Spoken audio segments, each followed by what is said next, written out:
Bonjour à tous et bienvenue dans cette nouvelle capsule UFOdio. UFOdio, c'est de l'actu UFO en mode audio.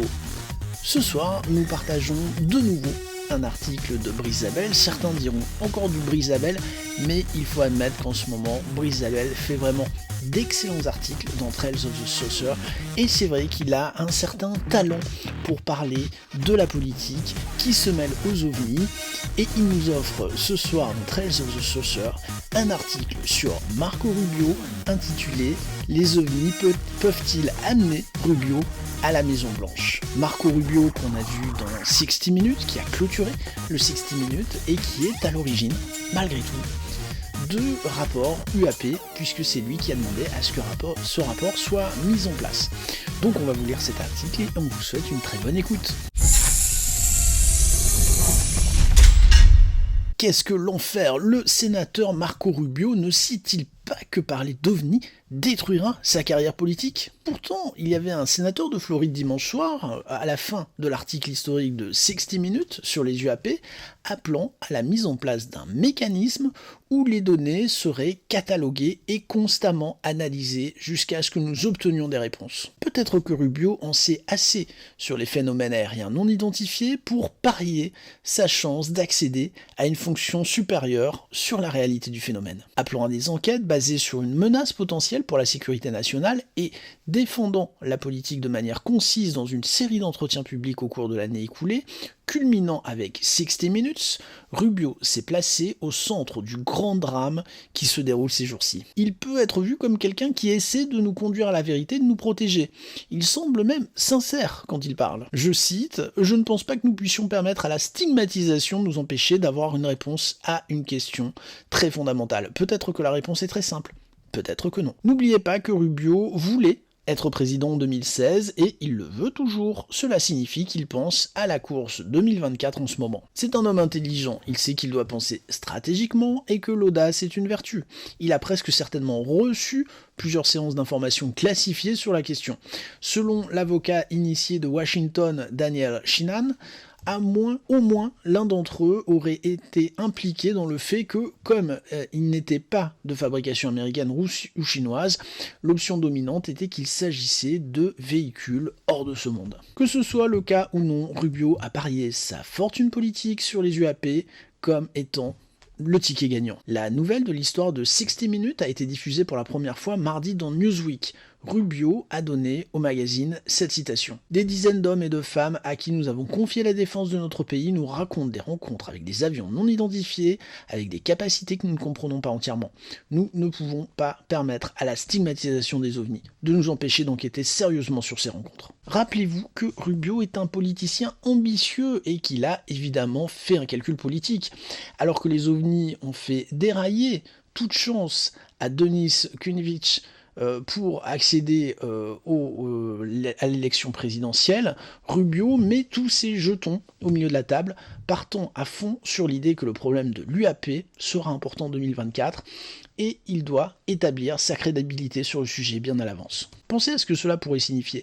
En 1976, le président Gerald Ford avait appelé à des audiences sur les ovnis au Congrès plus tôt dans sa carrière, et le gouverneur de Géorgie, Jimmy Carter, avait lui-même vu un ovni, mais rien de tout cela n'avait été abordé dans aucun de leurs débats. En 1980, ce n'était pas seulement Carter qui avait vu un ovni, mais son adversaire, le gouverneur de Californie, Ronald Reagan, qui en avait vu un aussi. Personne n'en a parlé, aucune question n'a été posée, et ça n'a pas non plus été évoqué dans les débats. Maintenant, nous avons un candidat potentiel qui s'intéresse aux ovnis. Il se peut que Rubio sache quelque chose que la plupart des Américains n'ont pas encore compris. Après tout, c'est le comité que Rubio a présidé, le comité spécial du Sénat sur le renseignement, qui, à la fin de l'année dernière, a exigé un rapport UAP du bureau du directeur du renseignement national dans les 180 jours à compter du moment où le président de l'époque, Donald Trump, a signé le projet de loi Omnibus dont il était inclus. Conformément à la métaphore de l'horloge, cela signifie que la date d'échéance est le 25 juin 2021, dans 5 semaines. Le sénateur Rubio est la jeune étoile montante de la commission du renseignement du Sénat. Il a commencé en 2020 en tant que simple membre de la majorité républicaine. Le 18 mai, il a été nommé président par intérim lorsque l'ancien président, Richard Burr, a dû démissionner pendant qu'une enquête du FBI se penchait sur des transactions boursières un peu limites. Il a presque obtenu le poste à temps plein jusqu'à ce que la division 50-50 au Sénat ait renvoyé les comités aux démocrates, faisant du sénateur Mark Warner le président du comité. Pourtant, il est le principal membre de la minorité, et sur la question de l'UAP, il est de loin plus informé qu'au Warner. Et si les républicains prennent le Sénat en 2022, il aura à nouveau cette présidence. Le républicain de Floride a été l'homme à la pointe au comité pendant un mois seulement. À la mi-juin 2020, le président par intérim Rubio a soumis à l'ensemble du Sénat un projet de loi surprenant et controversé de ce projet de loi au nom de la commission spéciale du Sénat sur le renseignement. Il y a beaucoup dedans sur les phénomènes aériens non identifiés ou UAP, mais pas une mention d'OVNI. Le changement de nom est une mise à niveau afin que les gens sérieux puissent parler de ce phénomène durable sans se moquer ou sans se faire moquer. Le premier acte officiel du nouveau président par intérim comprenait un appel à une enquête approfondie et urgente pour déterminer ce que nous savons de l'ensemble du problème des UAP et comment nous prévoyons de recueillir les informations supplémentaires à ce sujet à l'avenir. Il a demandé au secrétaire de la Défense, en collaboration avec nos 17 services de renseignement, de produire un rapport sur la plupart non classifié destiné au public. La langue, vue dans ces mots austères qui ont traversé le processus de vérification, est assez surprenante. Citation.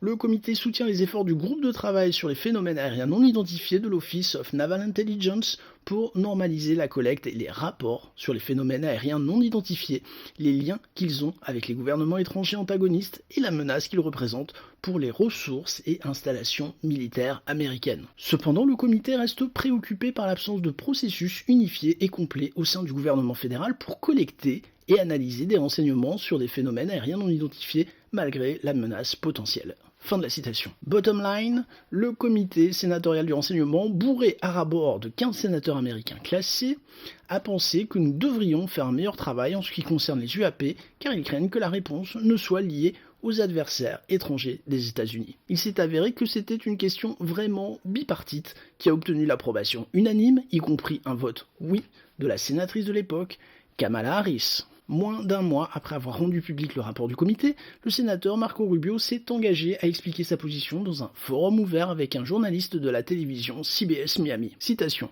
Nous avons des choses qui volent autour des bases militaires ou des endroits où nous menons des exercices militaires et nous ne savons pas ce que c'est et si c'est à nous. C'est donc une question légitime à poser et je dirais franchement que si c'est quelque chose en dehors de la planète, ce serait en fait mieux que le fait que nous ayons vu une technologie bondir au nom des Russes, des Chinois ou d'un autre adversaire qui leur permet de mener ce genre d'activité. En fin de compte, s'il y a des choses qui survolent des bases militaires et que vous ne savez pas ce qu'elles sont, elles ne sont pas à vous et elles présentent des technologies potentielles que vous n'avez pas à votre disposition. C'est pour moi une question de sécurité nationale et un risque sur lequel nous devrions nous pencher. C'est un phénomène et c'est inexpliqué. Je veux simplement savoir ce que c'est et si nous ne pouvons pas déterminer ce que c'est, alors c'est un fait dont nous devons tenir compte. Je n'oserais pas spéculer au-delà de ça. Fin de la citation. Le point à retenir de ce discours franc de Rubio est l'analyse des menaces. On utilise de plus en plus l'argument selon lequel l'UAP est, comme l'admet maintenant le Dowd, une réalité, alors nous devons l'étudier immédiatement pour une question de sécurité nationale. Tout le monde n'aime pas entendre cela ces jours-ci, mais cela pose les bases des enquêtes nécessaires. Rubio a fait quelques autres commentaires clés dans cette interview. Il a déclaré catégoriquement que d'autres pays avaient connu des événements anormaux. Il a déclaré que ses connaissances au cours de la dernière décennie provenaient le plus souvent d'événements de la Navy et non de l'armée de l'air. Et rappelons-nous que pendant ces quelques minutes, Rubio a dit à 2 reprises que nous n'étions pas à l'origine de la production de ces choses et que les meilleurs pilotes de notre Navy utilisaient nos meilleurs avions mais ne pouvaient pas suivre ou expliquer ces phénomènes. Comment cela se joue-t-il dans la communauté OVNI ? Il faudrait dire que la plupart ne s'en soucient pas, étant donné à quel point ils sont soulagés de voir le problème faire l'objet d'une analyse sobre dans les médias grand public. Entre autres, cependant, on craint beaucoup que Rubio ne devienne le visage politique de leur problème et que ce que cela signifie. Voici le rejet conspirateur de Dark Journalist sur Twitter. Citation. La CIA, avec l'aide du sénateur néoconservateur Marco Rubio, entre maintenant dans l'overdrive pour promouvoir le récit de la fausse menace d'OVNI. Le soi-disant rapport du groupe de travail UAP sur les OVNI, qui sera publié en juin, devrait être davantage de la propagande de guerre. Fin de la citation. Bien sûr, la politique crée des alliances étranges, et apparemment, le problème de la divulgation vient maintenant avec Rubio, que le veuille ou non. Un baromètre essentiel est l'historien et chercheur OVNI Richard Dolan. Citation. Prenez une respiration pour apprécier ce moment. Il s'agit d'un éminent sénateur américain qui parle de la nature grave des violations de l'espace aérien par des objets inconnus aux capacités extraordinaires sur des endroits où ils ne sont pas censés se trouver et qui déroutent les autorités militaires américaines. Comme j'ai essayé de l'expliquer à un certain nombre de personnes qui ne semblent tout simplement pas comprendre, il faut remporter la victoire. Peu importe la pureté de ses motivations, le sénateur Marco Rubio sait également qu'en agissant maintenant, il a une chance d'être la figure historique qui inaugure la divulgation des ovnis de manière sérieuse. Il ne pense probablement pas que la nature absolue de la dissimulation restera en vigueur jusqu'en 2024, date à laquelle il devrait se présenter, et 2025, date à laquelle il pourrait prendre ses fonctions. Les derniers mouvements et comportements de Rubio nous disent qu'il ne pense pas que parler d'OVNI le mettra en difficulté, et il se présente peut-être pour être le candidat OVNI de 2024, ne parlant seulement pas de mettre fin à la dissimulation, mais de ce qu'il faut mettre en place pour la suite. Alors que la dissimulation se dissoudra dans les prochaines années, Rubio pourra dire qu'il a été parmi les premiers politiciens nationaux à comprendre la complexité et le défi de cette question et à agir en conséquence. Lorsque le comité sénatorial du renseignement obtiendra son examen non classifié de ces questions, il prévoit de partager ce rapport avec le peuple américain. Vous pouvez parier que Rubio sera partout sur les ondes lorsque cela se produira. Rubio prétend maintenant être le gars incontournable à Washington si vous voulez parler du AP. Le type à qui vous pouvez confier la gestion d'un problème de sécurité nationale difficile comme celui-ci. Le sénateur Marco Rubio veut être le président Marco Rubio et il pense que la question des ovnis UAP le mènera jusque-là.